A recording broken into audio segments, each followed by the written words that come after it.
Hello बच्चों, कैसे हैं आप लोग। उम्मीद करता हूँ सब बढ़िया होगा। एग्ज़ाम की तैयारी बढ़िया से चल रही होगी और आपके इसी एग्ज़ाम को बढ़िया से प्रिपेयर करने के लिए आपको मालूम है हम लोग कवर कर रहे हैं 80 days 80 topic series, 80 day 80 topic series. और आज इस सीरीज में हम करने वाले हैं टॉपिक नंबर 17। टॉपिक नंबर 17 में हम कवर करेंगे यूनिट 5 का last topic, that is balance of payment. ठीक है, हमने एक्सचेंज रेट देखा, हमने ब्रिटेन वुड्स कॉन्फ्रेंस देखा। अब भाई एक्सचेंज होता है दो देशों के बीच में करेंसी, तो क्यों होता है? जब ट्रेड होता होगा। तो ट्रेड जब बात आती है तो हम क्या देखते हैं? फिर अब बैलेंस ऑफ पेमेंट देखते हैं। ये आपका इस यूनिट का आखिरी टॉपिक होगा। ठीक है, और हम इसको अच्छे से करेंगे, डिटेल में करेंगे, क्योंकि यहां से बहुत आसान सा एक छोटा सा क्वेश्चन आ जाता है जो आमतौर पे एग्जाम में फ्री के मार्क्स देके जाता है। तो फ्री का मार्क्स तो हमको छोड़ना ही नहीं होता। फ्री का मार्क्स छोड़े हो तो भैया तुम अपराध किए हो, हम बता रहे हैं। ठीक है, तो अब आते हैं हम अपने टॉपिक की ओर, बीओपी। ठीक है, बहुत मेहनत करते हैं भाई तुम्हारे लिए। अब इतनी मेहनत के लिए एक लाइक वाइक सब्सक्राइब कर दो तो बात बन जाए। वैसे हम बोलते नहीं है, टॉपिक अगर आपको अच्छा लगता हो, जो हम पढ़ाते हैं समझ में आता हो तो कर दिया करो यार, करने में क्या जा रहा है, इसे टुक ही तो करना है। चलो, तो आज हम देखने वाले हैं बैलेंस ऑफ पेमेंट। इसको कहाँ रखें? चलो रख देते हैं यहाँ पे। नीचे में आपका फ्लो चार्ट है तो इसलिए मैं उसको थोड़ा उधर रख रहा हूँ। चलो, बीओपी सबसे पहले समझो बैलेंस ऑफ पेमेंट होता क्या है। देखो, बैलेंस ऑफ पेमेंट ये दो देशों के बीच में ट्रेड जो होता है ना, ट्रेड व्यापार करते हो आप, कोई सामान खरीदते हो, कोई सामान बेचते हो, तो ये उसका रिकॉर्ड होता है। ठीक है, एक अकाउंट मेंटेन करते हैं ट्रेड का, that account is called balance of payment. ठीक है, डेफिनेशन इसका देखो क्या कहता है। ये कहता है it is a accounting statement, ठीक है, which provide systematic record of economic transaction between residents of a country and the rest of a world for a given period of time। किसी एक गिवन पीरियड ऑफ टाइम का मतलब होता है किसी एक साल में। तो किसी एक पर्टिकुलर ईयर में जो हमारे देश के लोग हैं, हमारे देश की गवर्नमेंट है, वो किसी और देश से, किसी और देश के गवर्नमेंट से जब ट्रेड करेगी तो उसका एक सिस्टमेटिक रिकॉर्ड, एक अकाउंटिंग रिकॉर्ड हमारा क्या कहलाएगा? बैलेंस ऑफ पेमेंट कहलाएगा। ठीक है, अब ये जो ट्रांजेक्शन है ये दो तरीके से रिकॉर्ड होता है। एक होता है करेंट अकाउंट में और दूसरा होता है कैपिटल अकाउंट में। इसको समझो, करेंट अकाउंट और कैपिटल अकाउंट का क्या मतलब होता है। देखो, करेंट अकाउंट और कैपिटल अकाउंट में ना टाइम पीरियड का कोई लेना देना नहीं है भाई।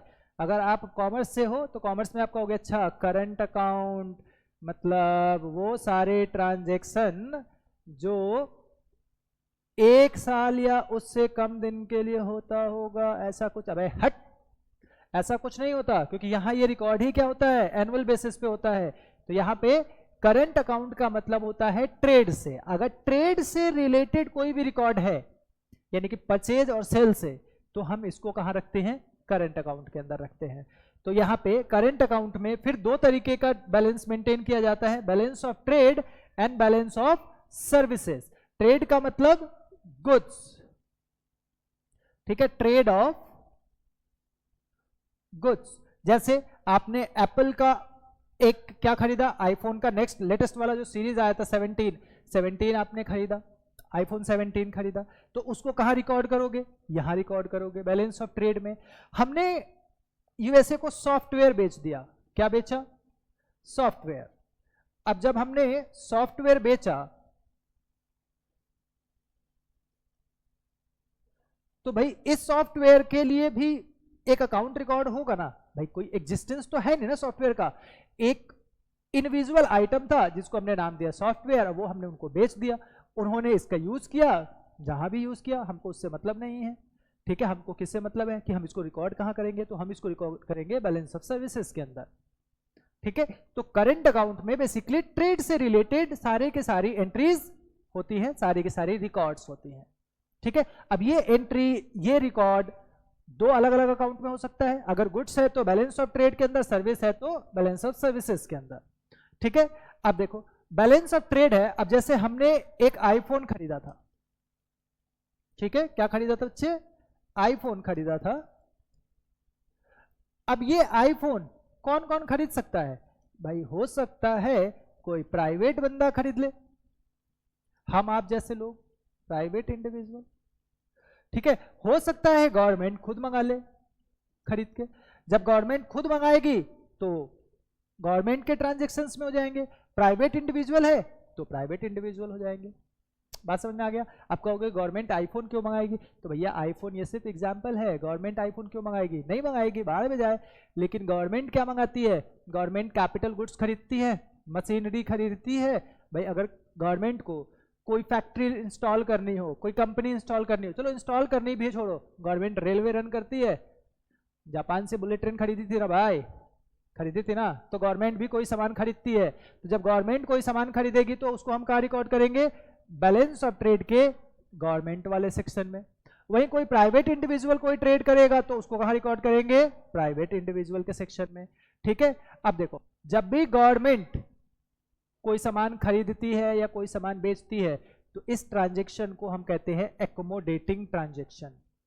वेयर एज जो प्राइवेट इंडिविजुअल करता है उसको कहते हैं हम ऑटोनॉमस ट्रांजेक्शन। पहले ऑटोनॉमस समझो। ऑटोनॉमस का मतलब क्या होता है? आपने सुना होगा ऑटोनॉमस इंस्टीट्यूशन, ऐसा करके एक नाम सुना होगा कि भाई फलाना इंस्टीट्यूशन क्या है? ऑटोनॉमस है। या आपने शब्द सुना होगा ऑटोनॉमी। ऑटोनॉमी का मतलब होता है आजादी। तो ऑटोनॉमस ट्रांजेक्शन, ये आजादी से ट्रांजेक्शन का क्या लेना देना है भाई? कुछ तो होगा, क्या होगा? देखो, ऑटोनॉमस का मतलब होता है ऐसा ट्रांजेक्शन जिसको गवर्नमेंट के या बीओपी से कोई फर्क नहीं पड़ता। भाई बैलेंस ऑफ पेमेंट सरप्लस हो, अभी आएंगे हम वहां पे type of balance of payment में, चाहे बैलेंस ऑफ पेमेंट सरप्लस हो, डेफिसिट में जाए, हमको कोई फर्क नहीं पड़ता। अपन को आईफोन चाहिए तो चाहिए। बात समझ में आ गया? भाई अपन को आईफोन चाहिए तो चाहिए, अब चाहे बीओपी का बेड़ा गर्क हो रहा हो, ठीक है, यहाँ पे हमको पैसा का नुकसान हो रहा हो, हमको उससे कोई मतलब है नहीं। लेकिन जब गवर्नमेंट ट्रांजेक्शन करती है तो वो देखती है अच्छा बीओपी कहीं ज्यादा डेफिसिट में तो नहीं जा रहा है। अगर ज्यादा डेफिसिट में जा रहा है तो अपने ट्रांजेक्शन्स को क्या करेगी? कम करेगी, ठीक है।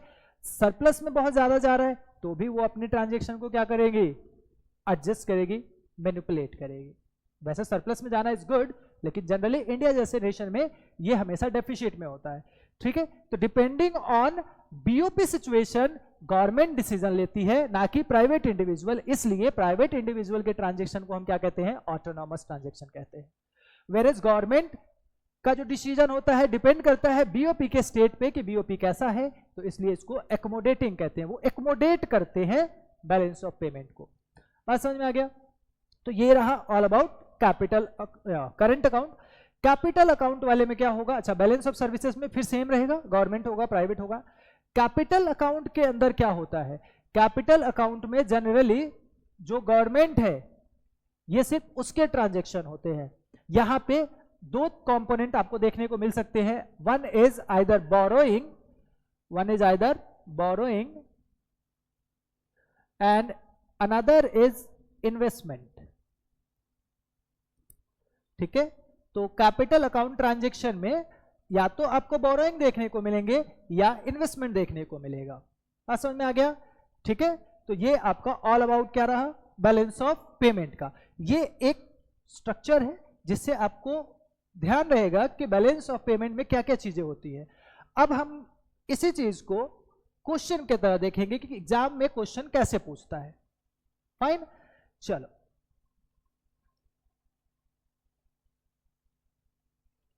तो यहां पे ये आपका आ गया क्वेश्चन नंबर 1। अब अगर आप क्वेश्चन नंबर 1 देखो तो क्वेश्चन नंबर 1 क्या कहता है? आपको बताना है difference between current account and capital account. There is a mistake, difference between balance of payment and balance of trade. Balance of payment and balance of trade.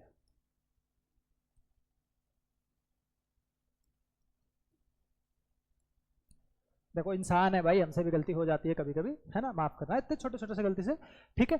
तो difference हमको किसके बीच दिखाना है? बैलेंस ऑफ पेमेंट और balance of trade के बीच में, ठीक है।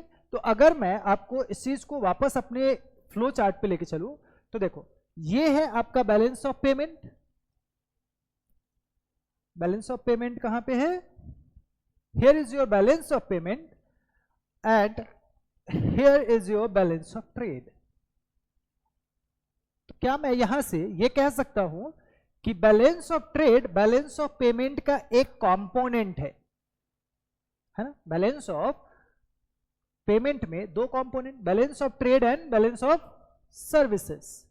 तो यहां पे हम इजिली इस फ्लो चार्ट को देख के कह सकते हैं कि balance of trade balance of payment का एक क्या है? कंपोनेंट है, क्योंकि बैलेंस ऑफ पेमेंट के अंदर और भी चीजें इंक्लूड की जाएंगी, यानी कि balance of transaction in goods, transaction in services, unilateral transfer, capital account transactions, ये सब। ठीक है, तो इन सब पॉइंट से मैं एक और पॉइंट निकाल के यहां पे ला सकता हूं कि बैलेंस ऑफ ट्रेड में सिर्फ ट्रांजैक्शन इन गुड्स इंक्लूड की जाती है, whereas balance of payment के अंदर transaction in goods, transaction in services, unilateral transactions या यूनिलेटरल ट्रांसफर्स, ठीक है, कैपिटल अकाउंट ट्रांजैक्शंस, ये सब भी इंक्लूड किए जाते हैं, मतलब कंप्लीट होल। बात समझ में आया? चलिए, उसके बाद और एक पॉइंट और दो पॉइंट और क्या होगा यहाँ पे? We can say it from here, it includes capital account transfers, balance of payment की बात करते हैं तो, और यहां पे कैपिटल अकाउंट ट्रांसफर को इंक्लूड नहीं करते। जैसे बीओपी में अगर देखो आप तो हमारे पास कैपिटल अकाउंट है, कैपिटल अकाउंट यहां पे इंक्लूड की जाएंगी, वेयरएज इसमें बैलेंस ऑफ ट्रेड में कैपिटल अकाउंट ट्रांजैक्शंस या ट्रांसफर्स इंक्लूड नहीं होंगे। फाइन। पॉइंट नंबर 4 में क्या कहता है? It is a broader concept, obvious सी बात है, it is a narrower concept. वापस आओ, क्योंकि बीओपी के अंदर क्या है? ये सारे कंपोनेंट आते हैं, तो बीओपी को हम क्या कह सकते हैं? It is a broader concept. Whereas BOT में देखे तो वी जस्ट हैव 2-3 थिंग्स, और पर्टिकुलरली सिर्फ ट्रांजैक्शन इन गुड्स, तो इसलिए इसको हम नैरोअर कॉन्सेप्ट कहते हैं। ब्रॉडर यानी कि बड़ा, नैरोअर यानी कि छोटा।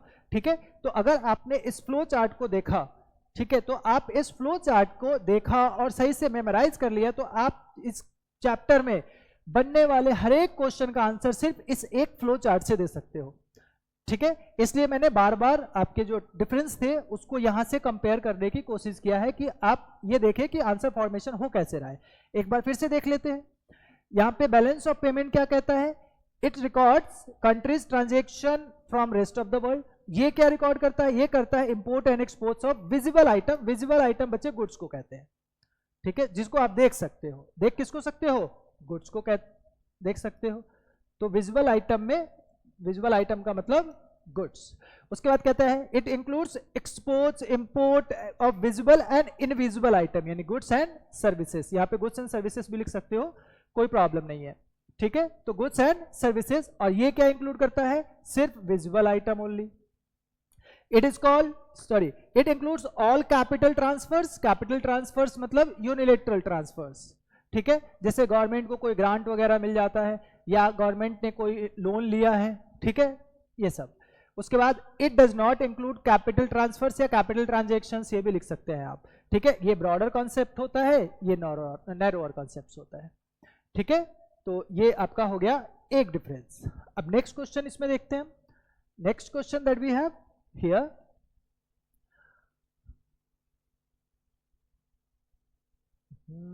what happened? चलो, difference between capital account and current account, इसको भी समझते हैं। देखो, वापस आते हैं अपने फ्लो चार्ट पे। देखो, बीओपी में दो चीज, एक करेंट अकाउंट, एक कैपिटल अकाउंट। तो अब इनके बीच में हमको डिफरेंस देना है। इससे पहले वाला किसमें था? Balance of payment and, sorry, balance of payment and balance of trade. अब की बार वाला डिफरेंस किसमें है? Current account and capital account. अब इसमें देखो क्या है, आसान होता है यार, मतलब एकदम एकदम ऐसा बच्चा सा होता है एकदम। ठीक है, difference between capital account and current account. देखो, कैपिटल अकाउंट में क्या होता है कि इसमें आपके दो ही चीज आती है। मैंने आपको कहा कोई दो चीज, तीन चीज आप कह सकते हो। मैंने जस्ट अभी आपको बताया था कि इसमें कौन कौन सी चीजें आती है। एक सेकंड रुक जाओ, जस्ट अ मिनट।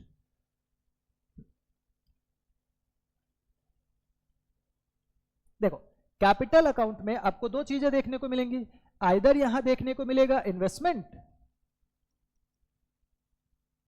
या आपको देखने को मिलेगा बोरोइंग, ठीक है। कभी कभी आपको देखने को मिल जाता है capital account transfers, capital account transfers यानी यूनिलेटरल ट्रांसफर्स, ठीक है। तो तीन चीजें हैं, इन्वेस्टमेंट, बोरोइंग और कैपिटल अकाउंट ट्रांसफर्स, ठीक है। तो अब देखो, कहता है it causes change in assets and liability of residents of the country और गवर्नमेंट, ठीक है।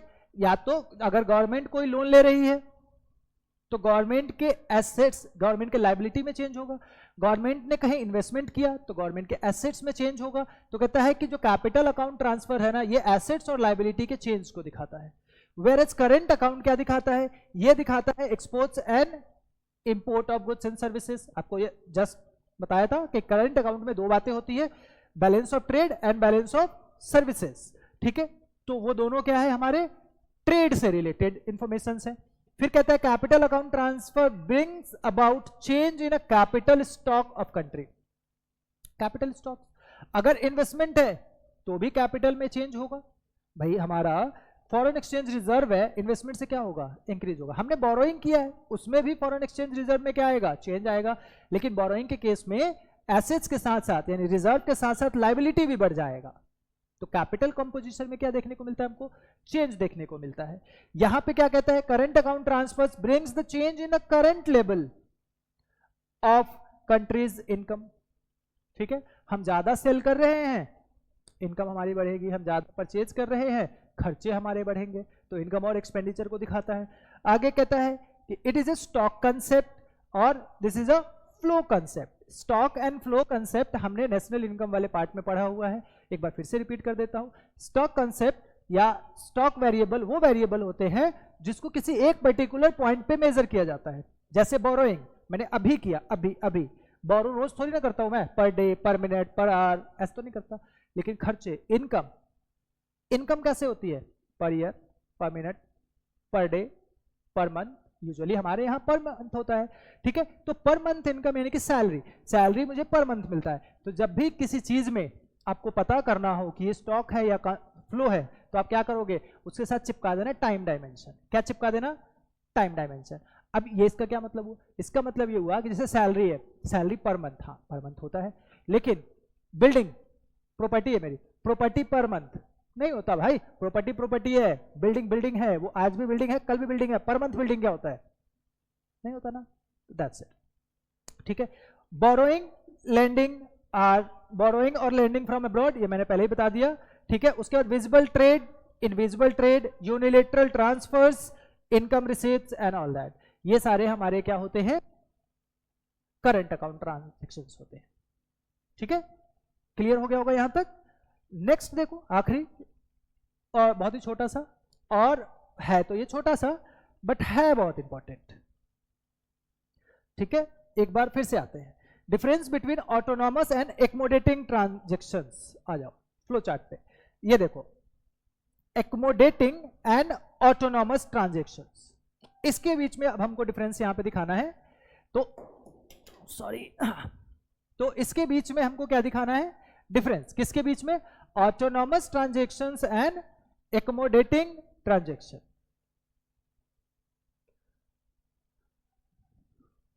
This is your autonomous transactions and this is your accommodating transaction. सबसे पहले बताओ ऑटोनॉमस किससे रिलेट करेगा, प्राइवेट लोगों से, ठीक है।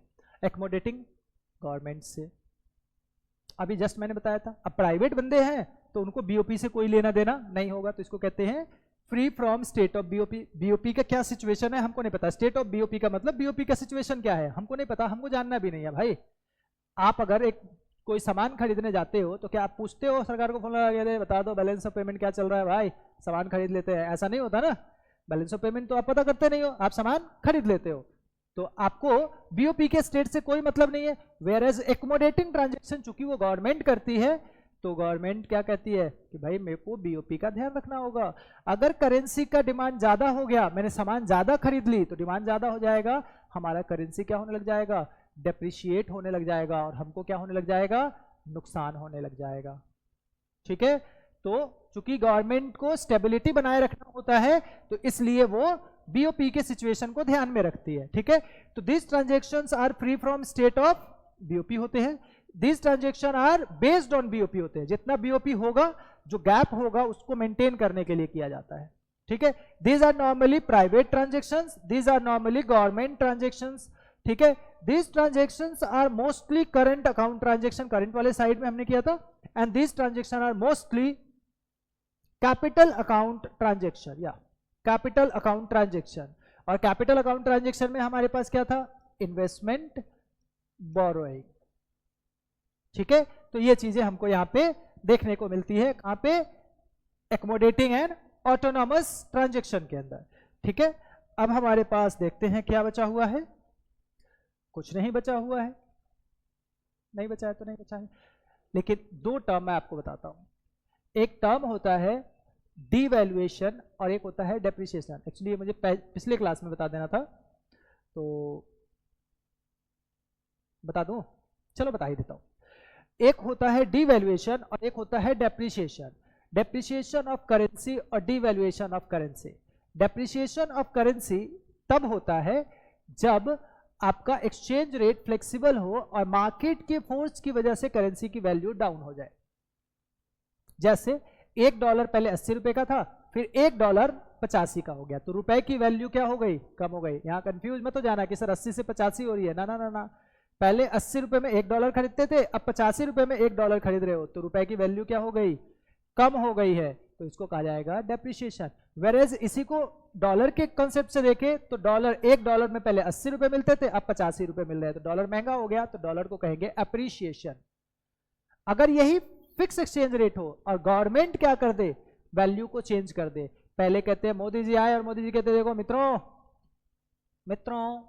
हाँ जी, रात को 8 बजे आते हैं, कहते हैं कि हमारे एक्सपोर्ट को बहुत ज्यादा नुकसान हो रहा है, क्योंकि एक्सपोर्ट क्या हो रहा है, महंगा, इसलिए हमने निश्चय किया है कि हम अपनी करेंसी की वैल्यू कम करेंगे ताकि हमारा एक्सपोर्ट बढ़ सके, लोगों के लिए, विदेशों में बैठे लोगों के लिए हमारा सामान सस्ता हो जाएगा और हमारा जो एक्सपोर्ट है वो क्या होगा, बढ़ेगा, तो और ज्यादा नौकरियां हमारे यहाँ बनेंगी, इसलिए हम अपने करेंसी की कीमत को कम कर रहे हैं। तो बेटा इसको कहते हैं डीवैल्यूएशन, जब सरकार खुद ही कर दे, मार्केट की फोर्स की वजह से हुआ, तो इसको हम क्या कहेंगे, डेप्रिसिएशन और एप्रिसिएशन। और अगर गवर्नमेंट ने किया तो हम इसको कहेंगे डीवैल्यूएशन या रीवैल्यूएशन, ठीक है। कम हुआ तो डीवैल्यूएशन, बढ़ा तो रीवैल्यूएशन। उम्मीद करते हैं समझ में आ गया होगा।